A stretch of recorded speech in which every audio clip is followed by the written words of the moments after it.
Salut tout le monde, re-bienvenue au podcast de Flash Formation.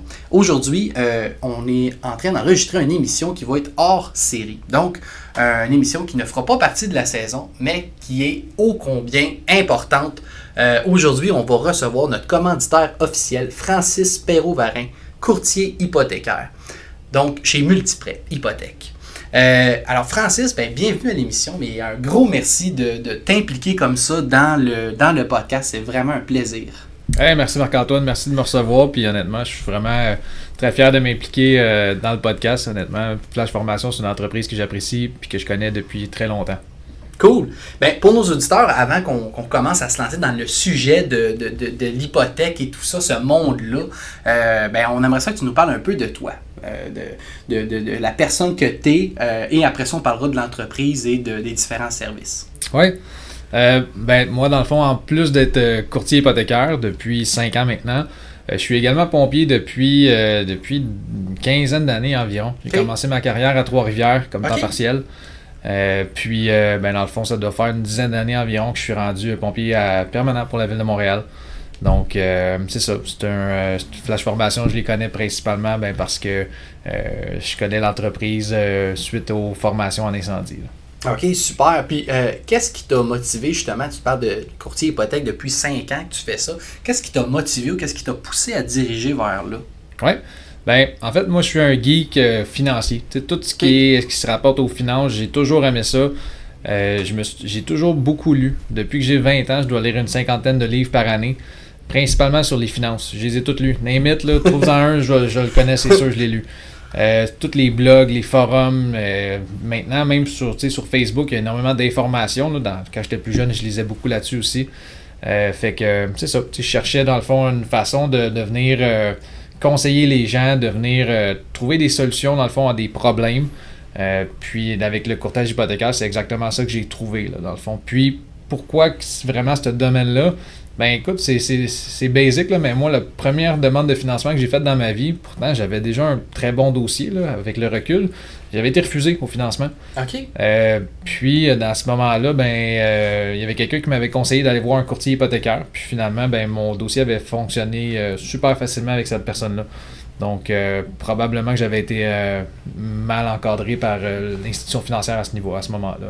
OK, fait que dans le fond, tout ça t'a ajouté une motivation de dire, il y a quelque part, tu vas aider les gens, le contact avec le client, avec les gens pour leur permettre justement d'aller acquérir une propriété. Tu trouvais ça intéressant? Exact. OK, super. Écoute, on avait une couple de questions pour toi parce que je suis convaincu qu'on va apprendre beaucoup justement sur ton métier, mais aussi sur ce qui est l'hypothèque et l'achat de propriété. La première question que je veux te poser, c'est probablement un sujet que tu as parlé avec beaucoup de tes clients. Les taux d'intérêt, ça a augmenté dans les dernières années, principalement COVID, tout ça. Mais on s'en va où? 2024-2025? C'est quoi les projections justement au niveau des taux hypothécaires? Oui, là, l'épisode est tourné au mois de février 2024. Au niveau des taux fixes, dans le fond, qu'est-ce qu'on a connu depuis le mois d'octobre? C'est une baisse quand même assez importante. Les taux fixes ont baissé de entre 1 et 1,5% depuis le mois d'octobre 2023 et ça devrait poursuivre la baisse là, pour l'année 2024. Les taux fixes, les taux variables suivent deux indicateurs économiques qui sont différents. Les taux fixes, ça suit le rendement des obligations canadiennes 5 ans. Je ne rentrerai pas dans les détails, je ne veux pas t'endormir.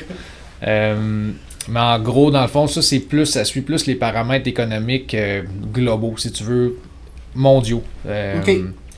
Ensuite, au niveau des taux variables, ça suit vraiment le taux directeur que la Banque du Canada dicte. La Banque du Canada, c'est un organisme qui est politique. Ça ne fait pas partie du gouvernement pour justement qu'il n'y ait pas de conflit d'intérêts. Okay. Mais la Banque du Canada, en gros, leur job principal, c'est de s'assurer que l'inflation au Canada reste entre 1 et 3%. C'est leur fourchette qu'ils cherchent. Puis eux autres, ils se rencontrent 8 fois par année. Puis 8 fois par année, ils vont dire qu'est-ce qu'ils font. Est-ce qu'on maintient le taux directeur, on le monte ou on le baisse? Selon un paquet de données qu'ils vont recevoir. Puis c'est des statistiques. Comment que ça va l'emploi? Est-ce que le taux de chômage augmente? Est-ce que le PIB augmente? Est-ce que comment que ça se porte l'inflation? Puis à partir de là, ils vont jouer avec le taux directeur. C'est pas mal un des seuls. Ils ont d'autres outils qui sont plus compliqués à expliquer, là, mais le taux directeur, c'est l'outil principal qu'ils ont. OK. Puis en ce moment, ben, au niveau du taux directeur, on a eu, je me souviens pas exactement combien, là, mais je pense que c'est 10 hausses de taux consécutives, quelque chose comme ça. On est passé d'un taux directeur au Canada de 0,25 à 5%. C'est spectaculaire la hausse, comment ça a été fulgurant et rapide. Puis si on remonte dans le passé, là, des genres d'augmentation comme ça, là, il y en est probablement arrivé déjà. Là. Puis vers quoi ça nous amène si on regarde l'historique, mettons, des taux d'intérêt? Oui, c'est vraiment une bonne question. Tu sais, les taux, habituellement, là, le taux neutre de la Banque du Canada au niveau du taux directeur, c'est un taux qui est à 2,5%. Okay. Fait qu'en ce moment, un taux à 5%, on est way over. Ouais. Donc, ce qui me laisse porter à croire que dans les prochains mois, dans les 2 prochaines années, on devrait retendre vers ce taux directeur-là de 2,5%. Ce qui me laisse présumer des baisses importantes à partir probablement du printemps ou du début de l'été 2024. Okay. Puis la semaine dernière, j'ai regardé une conférence de l'économiste principal de la Banque nationale, qui est quelqu'un de super intéressant. Vous pouvez le trouver sur Internet si c'est quelque chose qui vous intéresse. Je crois que ça a été filmé. Puis Banque nationale prévoit, dans le fond, une baisse de 1,75% en 2024. Wow! Au courant de l'année 2024. Oui. Okay. On dirait que tu regardes ça, puis il reste quand même juste 11 mois dans l'année, puis 1,75%, c'est énorme. Mais c'est possible. Puis quand on regarde le passé, quand les taux variables ont commencé quand le taux directeur a commencé à baisser, habituellement, ça baisse de façon assez rapide et assez intense. Historiquement, c'est ça qui est arrivé au début des années 2000, puis ensuite à 2008, quand il y a eu la crise financière aux États-Unis. OK. Fait que 2024, les pronostics seraient que le taux directeur irait en descendant jusqu'à 1,75. Oui, les économistes, c'est principalement entre 1 et 1,75% là, qui s'attendent comme baisse. Et qu'est-ce que ça va avoir comme impact ça, au niveau des demandes, si on veut, là, d'hypothèques et justement les ventes? Là, ça va avoir quoi comme impact si ça descend comme ça en un an? Ben, personnellement, je m'attends à ce que le marché continue d'être assez vigoureux. On l'a connu pendant le COVID, un marché extrêmement fort au niveau de l'immobilier, des hausses de valeur fulgurantes. Mm-hmm. Puis, qu'est-ce qui est arrivé au Canada aussi, mettons, en 2022 et 2023, c'est l'immigration, comme on n'a jamais connu au pays. Mm-hmm. Fait, qu'est-ce que ça risque d'amener? Ben, c'est des valeurs qui vont se maintenir au niveau du prix des propriétés ou même des valeurs à la hausse. Parce que juste en 2000, je suis pas certain si c'est 2022 ou 2023, je pense que c'est 2022, mais on a eu une année avec 1 million de nouveaux Canadiens. 1 million, c'est énorme. Ça fait des nouveaux acheteurs, oui. Il y a des gens qui vont être probablement locataires là-dedans, mais nouveaux propriétaires de bâtiments aussi. Là. Exact. Puis moi, je le vois dans ma pratique. Les immigrants qui arrivent ici, c'est des gens qui sont instruits, qui ont de l'argent, qui veulent s'acheter une maison, qui veulent s'acheter une propriété. Donc, ces gens-là, ben, c'est certain que ça met une pression à la hausse sur les prix puis sur l'engouement pour l'immobilier. Ben oui, je comprends, tout à fait. Tu sais, quelque part, c'est l'offre et la demande aussi. Là. 100%. Puis, justement, là, on est dans les taux, les fameux taux d'intérêt. Là. Peux-tu nous différencier les avantages et ou inconvénients des deux taux, le taux variable et le taux fixe? Oui. Ben, un taux fixe, ça le dit, c'est fixe. Quand on prend un terme, c'est le contrat qu'on prend avec la banque. Mm-hmm. Souvent, c'est entre 1 et 5 ans. Le classique au Canada, c'est 5 ans. Quand on prend un terme fixe, le paiement est fixé. Fait qu'on paye 1000$ par mois au début. Pendant 5 ans, on va payer 1000$ par mois. Et c'est très sécuritaire à ce niveau-là. On ne se casse pas la tête. Par contre, les taux fixes, ben, ça vient avec des désavantages. C'est que si on doit briser l'hypothèque en cours de terme, puis au Canada, 60% des gens ne terminent pas leur premier terme de 5 ans. C'est les statistiques officielles. Les raisons principales pourquoi ils ne le terminent pas, devine, c'est pourquoi? Ils vendent la maison, la propriété probablement. Oui, mais pourquoi ils vendent? Ah, pourquoi ils vendent? Ouais. Séparation? Oui, numéro 1. Ouais. OK. Ouais, c'est clair, là. Tu sais, à quelque part, si tu veux refaire ta vie, la première étape, c'est justement de partager, si on veut, les biens. Fait que dans la vente de la maison, ouais, j'avoue que c'est assez populaire. 60%, tu dis, c'est ça? Ben, c'est pas 60% de séparation. OK, là, mais 60%, c'est la vente de la maison. Les gens n'arrivent pas à terme de leur premier 5 ans. Ouais. OK, Puis les autres raisons principales, ben, ça va être perte d'emploi et maladie. Ah ouais, OK. Ouais, c'est les 3 raisons principales. OK.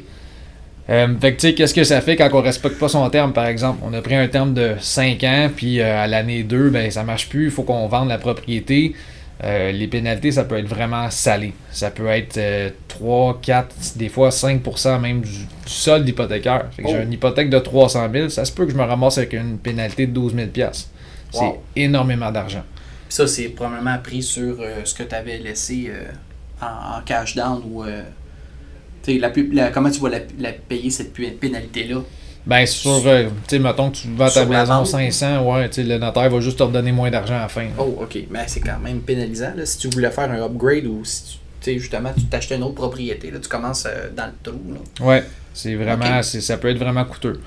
Tu sais, mettons par rapport aux taux variables, ben, les taux variables, c'est un petit peu plus, pas risqué, mais ouais, ça peut être un petit peu plus risqué dépendamment de ta situation financière. Tu sais, les taux variables, c'est fait pour des gens qui ont une situation financière qui est solide et qui est stable, selon moi. Donc, les pompiers, c'est des bons candidats pour ça. C'est des gars qu'on sait que la paye, elle rentre aux 2 semaines pour toujours. Fait que, quand tu sais combien que tu vas recevoir, tu peux te permettre, si le reste de tes finances est bien géré, tu peux te permettre des fois des hausses, des fois des baisses, mais historiquement, au Canada, il y a une étude de l'Université York en Ontario qui est sortie. Puis, dans les 60 dernières années au Canada, ils ont fait plein de tests, là. Puis, 90% du temps, les gens qui ont pris des taux variables, ils ont payé moins d'intérêt. OK. Fait que, c'est rassurant. Ouais, c'est rassurant. T'sais. Fait que c'est sûr que là, on regarde l'histoire récente, puis on avait des taux fixes à 1,89.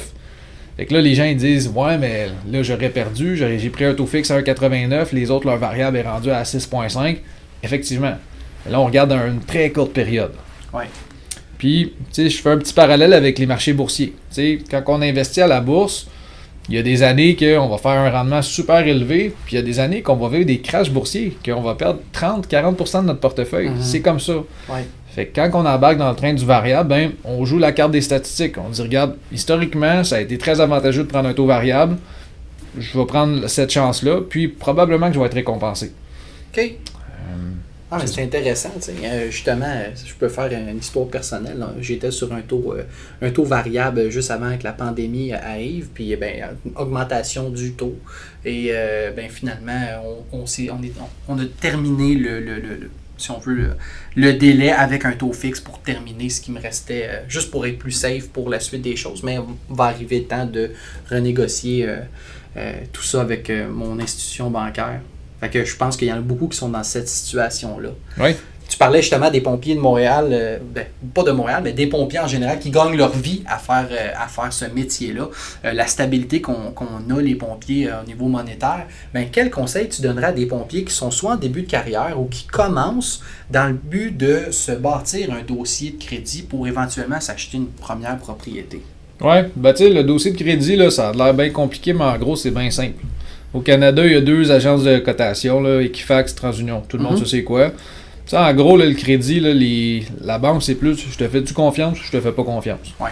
Fait que, tu sais, pour qu'ils te fassent confiance, c'est pas très compliqué. Paye tes comptes à temps, puis tes cartes de crédit, organise-toi que tu sois pas tout le temps au max. Mais tu sais, c'est normal d'utiliser ta carte de crédit, là. Mettons, tu as une carte avec une limite de 5 000, qu'à tous les mois, tu mets 2 000 dessus, puis tu le payes au complet. Aucun problème. Même ta carte de crédit, elle va être bonifiée à cause de ça. OK. Parce que tu gères bien ton endettement. Mais, tu sais, ta carte de crédit avec une limite de 5 000, que tous les mois, tu es à 4 992 $, puis que tu fais juste payer les intérêts, l'algorithme, il va le détecter, puis il va te faire perdre des points à cause de ça. Okay. Est-ce que c'est un deal breaker pour une institution financière? Pas nécessairement. Tu sais, qu'est-ce qui est un deal breaker? C'est vraiment des retards de paiement. Puis le péché le plus pénalisant, c'est des retards de paiement sur ton hypothèque. OK. Fait que tu sais, tu peux organiser dans la chenoute, organise-toi pour avoir des retards sur n'importe quoi d'autre que ton hypothèque. Parce que si tu as un retard sur ton hypothèque, là, les banques sont très sévères, puis ça peut prendre quelques années avant que tu puisses financer, acheter une propriété à cause de ça. Et justement, qu'est-ce que tu dirais à quelqu'un qui se retrouvait un peu peut-être dans ta situation, comme tu as mentionné dans ton passé, là, où ils font des demandes auprès d'institutions financières et ça leur est refusé. Ouais. Puis là, ils se demandent, c'est-tu mon dossier de crédit? Qu'est-ce qui s'est passé? Pourquoi je suis dans cette situation-là? Oui, en fait, chaque prêteur a des politiques et des guidelines qui sont différents. Fait qu'un dossier qui va passer super facilement chez le prêteur A Ben, chez le prêteur B, c'est un refus. Puis c'est pas que le prêteur, quand il refuse, là, c'est pas parce qu'il t'aime pas. Là, c'est parce que lui, il a un carré de sable, puis tu rentres pas là-dedans, tout simplement. Fait que c'est la même affaire au niveau des dossiers de crédit. T'sais, des fois, les gens ils pensent que le prêteur, il aimait pas parce qu'il y avait eu des retards X, Y. Ça n'a aucun rapport. Tu rentres dans le carré de sable ou tu rentres pas dedans. OK. Fait que c'est des paramètres, autrement dit. Ouais. Puis un terme que j'ai entendu déjà parler, puis je voulais qu'on l'éclaircisse ensemble, c'est le terme des garanties collatérales. C'est quoi ça, une garantie collatérale? Ouais. Ben, une garantie collatérale, ça peut vraiment être un bel outil pour un pompier en début de carrière. Je te donne une mise en situation. Là. Toi, tu viens de commencer ta carrière, tu viens de rentrer pompier temps plein. Puis, tu as des bons revenus, tu commences à avoir des bons revenus, puis tu sais que tes revenus vont augmenter au fil des ans. Puis, en plus, tu as des parents qui t'aiment bien. Puis, tes parents, ben, ils ont une maison, un chalet, un immeuble locatif qui n'a pas d'hypothèque ou qui a une très petite hypothèque avec une certaine institution financière. On pourrait venir prendre une garantie collatérale sur la propriété de tes parents pour que toi, tu puisses acheter la tienne sans mise de fonds. Fait que, mettons, toi, tu te dis, hey, moi, je veux m'acheter un triplex. Ben, puis, mettons, le triplex coûte 500 000. Tu achètes le triplex, on te finance 500 000 avec une garantie de 20% de ton achat sur la maison de tes parents, par exemple. Pour tes parents, est-ce que ça leur coûte de l'argent? 0. Si tout va bien.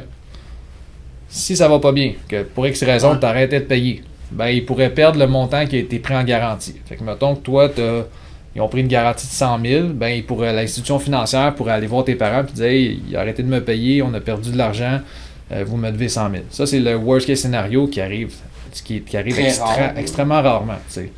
Surtout pour quelqu'un qui a quelque chose de stable et de fiable au niveau de l'emploi. Là. Exact. Puis en plus, pour la personne, mettons le pompier qui fait ce scénario-là, un autre avantage, c'est que quand tu commences dans la vie, souvent, tu n'as pas beaucoup d'argent. Fait que quand tu achètes ta propriété avec une mise de fonds en bas de 20%, tu dois payer une prime d'assureur. La SCHL, ça doit te dire de quoi? Oui. Fait que ça coûte cher, ça. Ça coûte, quand tu mets la mise de fonds minimale, ça coûte 4% du prêt. C'est de l'argent en tabarouette. Tu achètes une maison de 500 000, c'est quasiment 20 000 de prime. Là. C'est beaucoup d'argent. Avec ce scénario, avec cette stratégie-là, la garantie collatérale, ben tu réussis à. Dans le fond, ton dossier devient conventionnel, c'est pas un dossier assuré. Fait que tu payes pas de prime SCHL, tu payes pas de prime d'assureur. OK. Fait que c'est une des stratégies qui est possible de faire si on se retrouve dans une situation comme tu as expliqué. Ouais, tu sais, pour les parents, je me mets, mettons, moi, quand je vais être plus vieux, mettons, puis que mon enfant va vouloir s'acheter une propriété, ben, c'est une belle façon d'aider son enfant, puis ça te coûte pas une scène en plus. Oui, c'est ça, c'est vraiment une forme de garantie, comme tu disais, là, tout dépendant de la réalité de l'acheteur, là, de l'enfant, là, par exemple. Là. Si tu as juste 3 jobs à temps partiel, tu fais des heures de même, tu as un bon salaire, mais il manque un peu de stabilité au niveau, ben ça aussi, ça va être reconnu par les institutions, ça va être plus difficile, alors que si tu es plus stable au niveau de ton emploi, ça va être plus facile. Oui, exact. Ça peut même t'aider à acheter une propriété plus tôt. Tu sais, des fois, quand on commence, là, on sait pas, hey, quand est-ce. Moi, je me souviens quand j'étais plus jeune, j'étais là, quand est-ce que je vais pouvoir m'acheter quelque chose? Faut-tu que ça fasse 3 ans que je travaille? Ben, tu sais, j'en ai des pompiers qui, ça faisait quelques mois seulement qu'ils étaient pompiers, puis qui ont réussi à acheter avec cette stratégie-là, en considérant peut-être même des fois des revenus plus élevés que ce qu'ils gagnent maintenant, parce qu'on sait qu'ils vont le faire bientôt. OK. Ça peut être vraiment, vraiment une stratégie qui est bénéfique. Intéressant. Puis un autre sujet, les gens qui sont à leur troisième propriété, troisième achat de propriété, le refinancement d'une propriété qu'ils ont déjà. Peux-tu nous en parler un peu?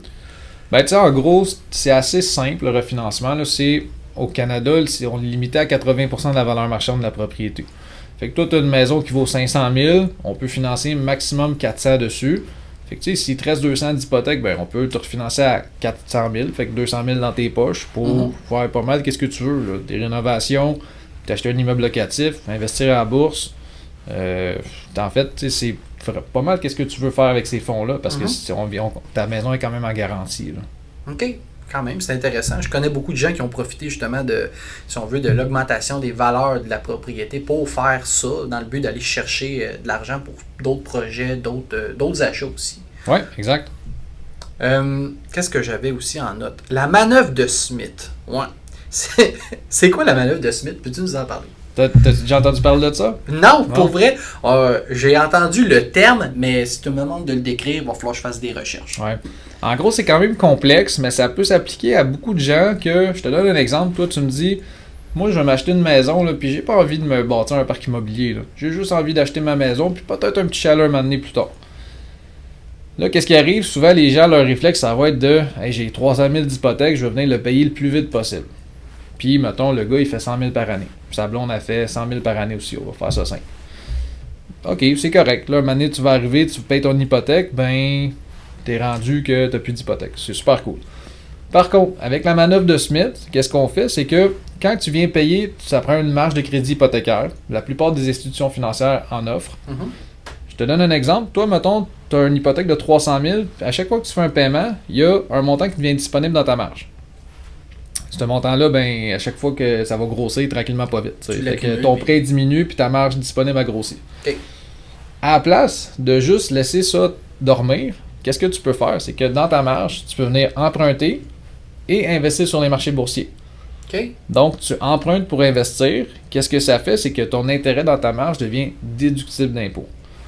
Là, on parle, mettons, d'un pompier qui fait un très bon revenu, qui a un taux d'imposition quand même élevé, sa conjointe également. Ça leur permet de générer des déductions supplémentaires au niveau fiscal qui viennent faire des différences vraiment importantes au fil des ans. T'sais, c'est sûr que si on regarde ça sur une période d'1 an, bof.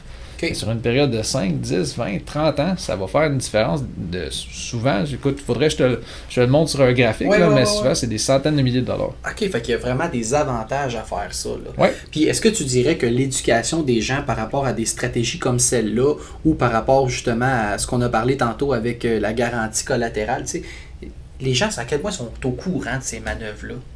Ben, je te dirais que les pompiers, on est quand même pas pire. On est curieux. On est curieux, puis autour de la table, les gars, ça jase. Fait que souvent, les gars vont connaître ça quand même. C'est sûr qu'ils connaisseront pas, ils vont pas tous connaître les petites, les astérix, puis les complexités, mettons, comme un professionnel comme moi. Mais je te dirais que les gars, tranquillement, pas vite, je trouve qu'ils s'éduquent de plus en plus en caserne, puis je trouve ça cool de voir ça.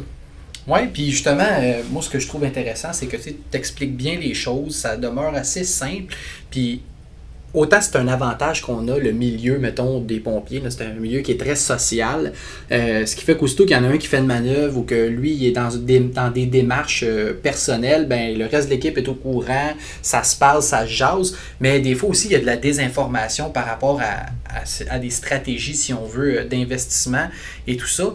Mais qu'est-ce que toi, tu es capable d'offrir comme service justement pour, tu sais, moi je peux dire, vraiment donner la bonne information juste? Oui, ben tu sais, en fait, moi, l'information que je donne, faut qu'elle soit juste. Parce que je suis un professionnel, je suis régi par l'autorité des marchés financiers. Fait que tu sais, il faut que je donne la bonne information parce que sinon, ultimement, je pourrais avoir des plaintes dans le fond par rapport à l'information que je donne. Donc, c'est certain que j'ai de la formation continue à chaque année, mais ça, c'est du hockey de base. Ouais.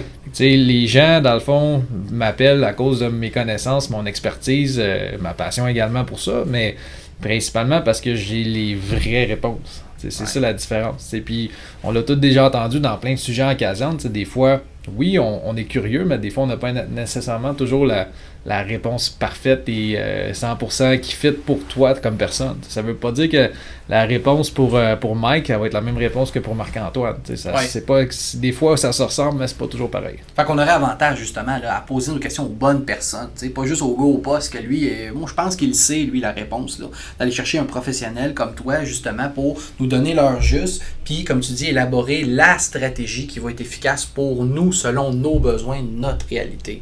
Oui. Ben, c'est un peu que quelqu'un qui regarde le milieu de pompier et de l'externe, ça a l'air donc bien facile à être pompier. Tu prends de l'eau, tu mets de l'eau sur un feu, tu l'éteins. Ouais. Mais tout le monde qui est pompier sait que c'est bien plus compliqué que ça, bien plus complexe que ça. Oui, ça ressemble à ça, mais il y a 10 000 affaires à savoir. Là. Ah oui, tellement, vraiment. Ben écoute, moi je ne veux pas prendre plus de ton temps que ça aujourd'hui, mais j'aimerais que tu nous parles un peu de l'avenir, vers où on s'en va un peu au point de vue financier. Y a-t-il des nouveautés qui s'en viennent, des choses qu'on est capable d'anticiper, autre que l'aspect du taux hypothécaire qu'on a parlé tantôt? Ben tu sais, je te dirais que un nouveau véhicule financier est arrivé en 2023. Puis, moi, si j'étais un jeune pompier qui avait jamais acheté de propriété, ben en fait, n'importe qui n'a jamais acheté de propriété, tu peux utiliser le compte maintenant qui s'appelle le CELI App. Okay. C'est un nouveau compte que tu as le droit de mettre 8 000 $ par année dedans, jusqu'à concurrence de 40 000 de cotisation à vie. Et ce compte-là, qu'est-ce que ça fait? C'est que, mettons, toi, tu gagnes, tu es en début de carrière, tu gagnes, on va dire, 60 000. Et que tu mets ton 8 000 $, ben, ça vient baisser ton revenu imposable à 52 000. Fait que tu vas avoir un retour d'impôt que tu pourrais réinvestir dans ton CELIAP l'année prochaine. C'est un petit peu comme le REER, c'est un petit peu comme le RAP qui existait déjà, sauf que c'est moins contraignant. OK. Tu sais, le RAP, quand tu rappes jusqu'à, mettons, 35 000 $, après ça, tu as comme 2 années que tu es en break, tu n'as pas besoin de rien faire. Mais après ça, il faut que tu te rembourses toi-même, sinon tu vas payer de l'impôt. Le CELIAP, tu n'as pas besoin de rien faire. OK. Tu mets ton argent là, tu l'utilises, puis après ça, ben, tu l'oublies. That's it. Fait que c'est, moi, clairement, que je priorise le CELIAP avant RAP. T'sais, mais c'est sûr que si tu as plus d'argent que tu peux faire les deux, c'est encore mieux. Mais le CELIAP, c'est vraiment un nouvel outil qui existe depuis avril 2023, que honnêtement, les premiers acheteurs, c'est un no-brainer. Là. C'est sûr, il faut que tu le prennes. OK. Ah oui, OK. Oui. Fait que justement, c'en est une nouveauté là, qui est déjà disponible là, Exact. auprès de nos institutions financières. Oui, ça a été long. Là. C'est parti au mois d'avril. Puis je pense que les banques n'étaient pas prêtes au niveau techno avant juillet ou septembre pour certaines institutions financières. Là. OK. Fait que c'est un nouvel outil dans notre arsenal, si on veut, là, pour les premiers acheteurs, du moins. Là. Ça pourrait être avantageux. Oui, puis tu sais, le CELIAP, c'est cool. C'est un petit peu comme le RAP par rapport à ça. Là. Mettons que toi, tu avais déjà des sous pour ta mise de fonds, pour ton achat. Tu pourrais quand même utiliser l'argent de ton compte CELIAP, mais tu n'es pas obligé de l'utiliser nécessairement pour ta mise de fonds. OK. Mettons que ta mise de fonds, tu veux mettre 50 000 de mise de fonds, puis que toi, tu as comme 70 000 dans ton compte. Ton CELIAP, tu pourrais l'utiliser comme pour payer ta taxe de bienvenue. Tu pourrais l'utiliser pour, à la limite, pour aller faire un voyage, pour faire un autre investissement. OK. C'est un outil qui est très flexible à cause de ça. Ah, mais c'est super intéressant. Écoute, on a quand même jasé d'une couple de sujets. Je suis convaincu, moi, qu'il y a des auditeurs, des gens qui nous écoutent, qui vont avoir peut-être d'autres questions ou qui vont vouloir faire affaire avec tes services. Donc, encore une fois, un gros merci, Francis, de ton temps à l'émission. Puis si on a la chance d'enregistrer autre chose ensemble, on espère que tu répondras comme tu l'as fait avec nous. Francis Perrault-Varin, courtier hypothécaire pour Multiprêt Hypothèque. Encore une fois, un gros merci de nous soutenir, de nous commanditer pour cette saison du podcast Flash Formation. Pour la gang, merci beaucoup d'avoir été à l'écoute, puis à très bientôt. Merci.